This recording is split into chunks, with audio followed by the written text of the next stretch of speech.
Ya, jumpa lagi di channel YouTube Gusti Anom Official, channel yang berusaha untuk mengedukasi masyarakat agar masyarakat sadar akan hukum, ya.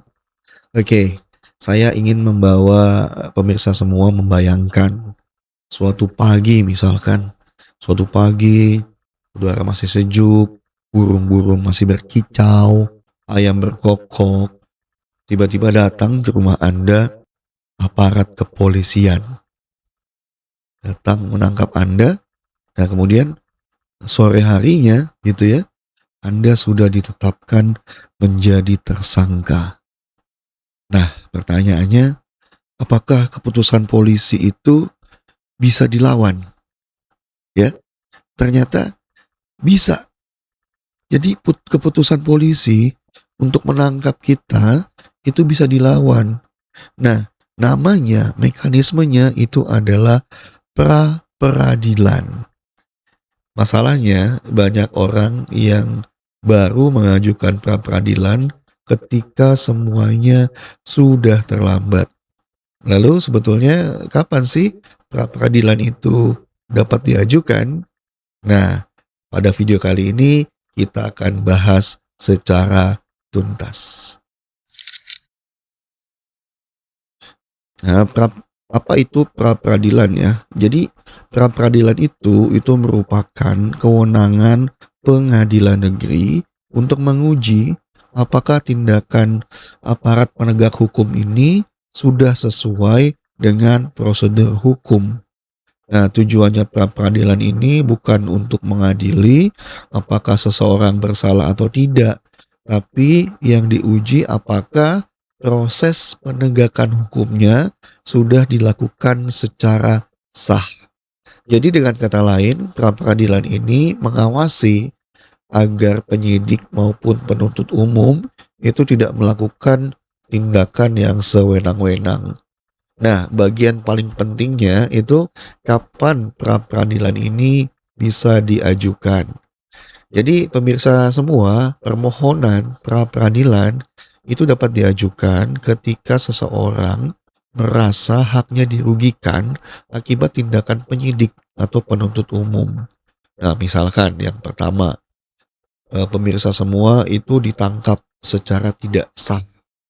Secara tidak sah itu ketika ditangkap tidak ada surat penangkapan, tidak ada dokumen-dokumen yang menyatakan bahwa kita ini tersangka. Nah, itu ditangkap secara tidak sah.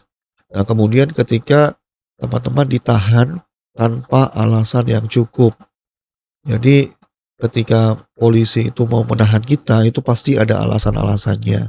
Nah, tanpa alasan yang cukup itu sudah menyalahi prosedur penangkapan, ya. Jadi tanpa alat bukti permulaan yang cukup itu pun sudah menyalahi prosedur ya. Nah, selain penangkapan ada juga ketika misalkan rumah kita itu digeledah oleh aparat tanpa adanya prosedur. Itu juga bisa diperadilankan. Kemudian barang kita disita, tidak tahu apa-apa, tiba-tiba barang-barang kita disita, itu juga secara melawan hukum ya, itu juga termasuk hal yang bisa diperadilankan. Jadi cakupan pra-peradilan ini cukup luas, bukan hanya soal penangkapan saja, tapi juga hal-hal lain yang dirasa itu di luar dari prosedur hukum yang berlaku, gitu. Ya, apakah penetapan tersangka bisa digugat? Nah, ini yang sering menjadi pertanyaan. Jadi jawabannya adalah iya. Jadi penetapan tersangka ini bisa digugat. Jadi semenjak putusan Mahkamah Konstitusi ya.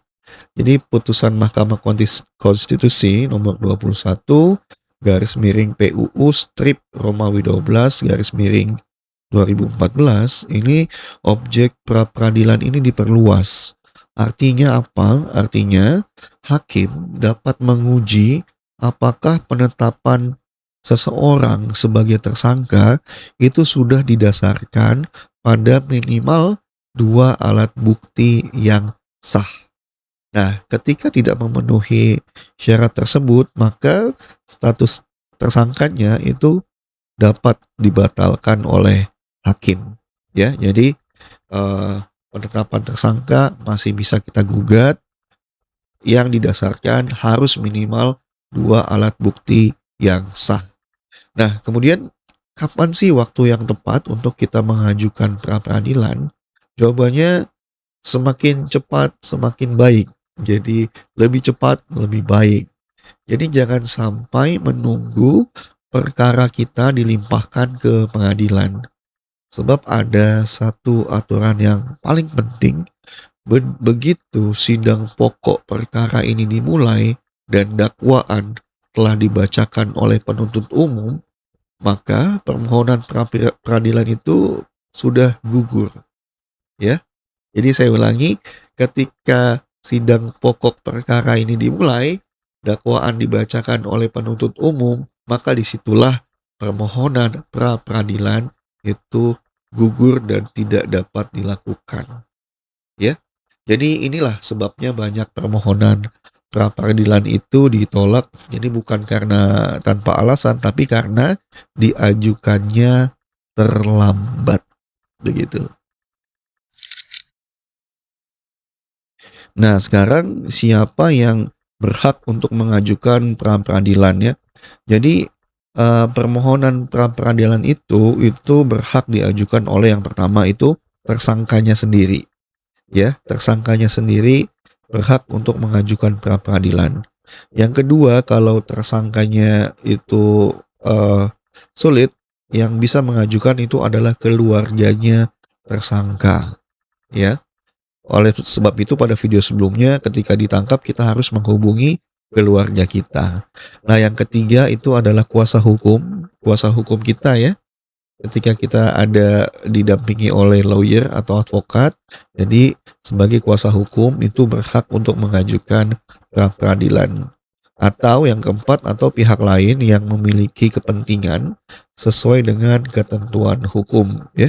Jadi tidak hanya tersangka, keluarga atau kuasa hukum tersangka, tapi pihak lain yang punya kepentingan sesuai dengan ketentuan hukum. Ibaratkan istilahnya punya legal standing ya. Nah, kesalahan yang sering terjadi, jadi banyak orang yang menganggap pra peradilan ini adalah jalan untuk membuktikan dirinya bersalah atau tidak. Bukan. Pra peradilan itu bukan untuk membuktikan kita salah atau tidak. Jadi beda fungsinya. Jadi pra peradilan itu fungsinya itu adalah menguji apakah prosedur hukum itu sudah dijalankan secara sah. Nah, artinya ketika prosedurnya cacat, maka tindakan penyidik dapat dinyatakan tidak sah. Oke? Jadi bukan salah benarnya, tapi prosedur hukumnya yang sah atau tidak. Itulah pra peradilan. Nah, jadi kesimpulannya, jadi pra peradilan itu adalah benteng perlindungan hak asasi manusia dalam proses pidana. Jadi negara memang punya hak untuk menindak pelaku kejahatan, tapi negara juga wajib untuk menghormati hukum ketika melakukan proses penegakan hukum.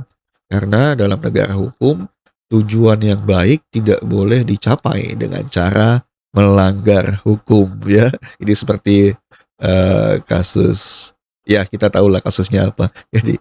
Jadi untuk mencapai dengan cara melanggar hukum gitu ya.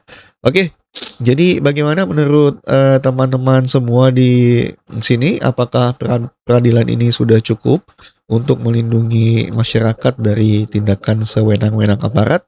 Silakan tuliskan pengalaman Anda di kolom komentar kalau pernah mengalami proses penangkapan ya. Jangan lupa untuk like, subscribe, dan juga aktifkan lonceng agar tidak ketinggalan pembahasan hukum-hukum lainnya yang menarik dan mengedukasi dari channel ini. Demikian, sampai jumpa di video-video selanjutnya.